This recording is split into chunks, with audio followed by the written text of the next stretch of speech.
Folks, the Tampa Bay Buccaneers have won 30-12, dominated the Jacksonville Jaguars, absolutely dominated the game, and they move on to a 8-7 record. Big win for the Bucs.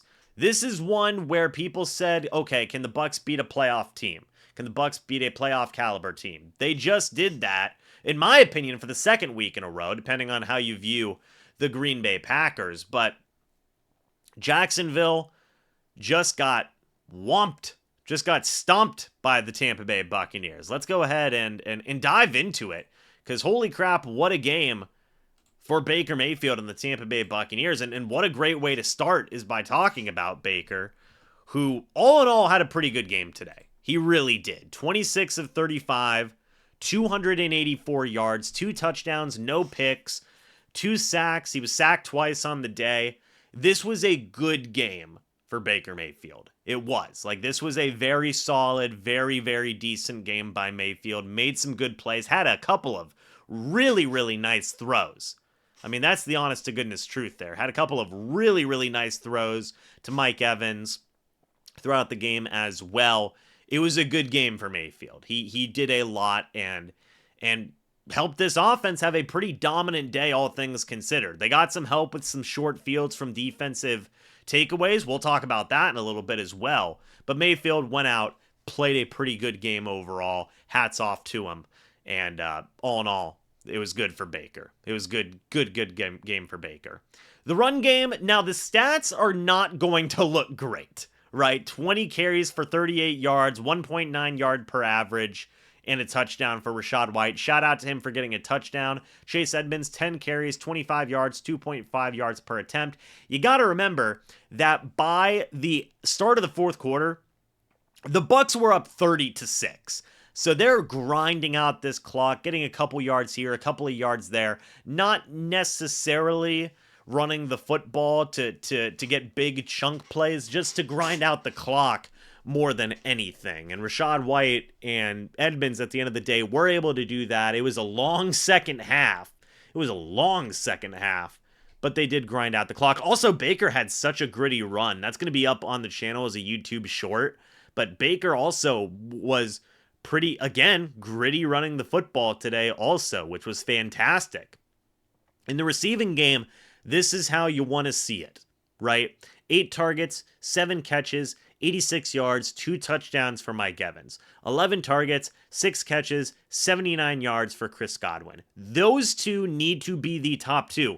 Funnily enough, when those 2 guys are the top 2 guys in this offense, with Rachaad White getting mixed in there as well, 7 targets, 6 catches, 38 yards for Rachaad White, the Bucs have now won 4 straight. I mean, it seems like this is a formula that is working for the Bucs. You also saw Trey Palmer bounce back with 6 targets, 4 catches, and 42 yards. So this offense, also, hey, shout out Payne Durham for a 25-yard reception. That was fantastic. This offensive passing attack is humming the past couple of weeks. And you're seeing the reasons as to why is because Mike Evans is getting involved more, Chris Godwin is getting involved more, and Rachaad White is getting involved more. Those have to be your top 3 guys, and you can see offensive success. We're seeing Dave Canales call better games. We're seeing Baker Mayfield play better games whenever these guys get going, right? So shout out to Mayfield for distributing the ball to those guys. Shout out to those playmakers for going out there and making plays. Point blank, simple as that. I know I say that a lot, but it's the truth. I mean, the offense is always going to run better when those 3 guys, Evans, Godwin, and White, are getting the football and getting it in positions to make plays. That's the truth. The offensive line was iffy today. You know, run blocking obviously wasn't where it wanted to be. Pass blocking was okay. Mayfield had to dance around a few times to avoid some sacks, which was tough, all things considered. But the offensive line did enough to give Mayfield enough clean pockets to where he was still able to put out a good game, put out some really, really good stats, not really make any mistakes. There was one play that was almost intercepted. It was a dropped interception on Mayfield's part, and a couple of passes were batted down also.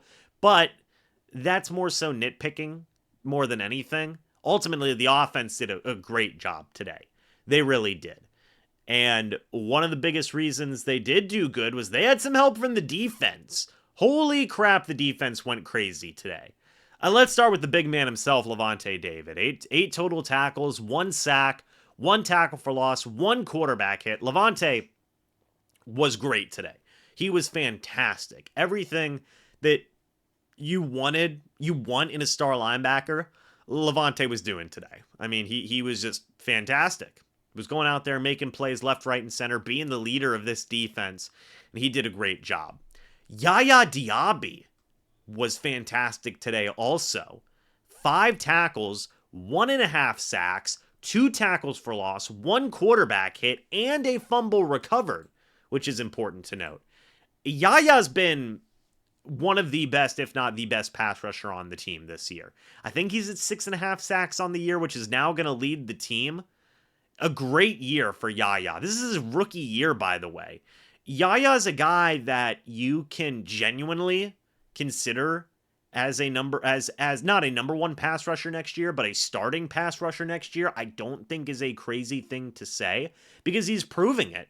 He's proving it week in and week out that he's able to go out there, he's able to make some plays, and he's able to be an effective guy for the Bucs in already his rookie season. And folks, he's only going to grow, develop, and get better as time goes on, you hope. So great game by Yaya Diaby to get a lot of pressure on Trevor Lawrence and eventually CJ Beathard as well. Good game for the Bucs rookie. Devin White, oh my goodness, what a resurgence for Devin White in this game, right? And I'm going to give credit where credit's due. I mean, I know a lot of people have been down on Devin White lately, myself included. Very down on Devin White, but I'm going to give credit where credit is due. Devin White played a fantastic game today. 4 total tackles, a half sack, should have been a sack and a half, but a dumb flag took that away. You have 2 passes defended, 2 quarterback hits, and an interception for Devin White also. For White. It was a great game. This was by far Devin White's best game of the year. By far.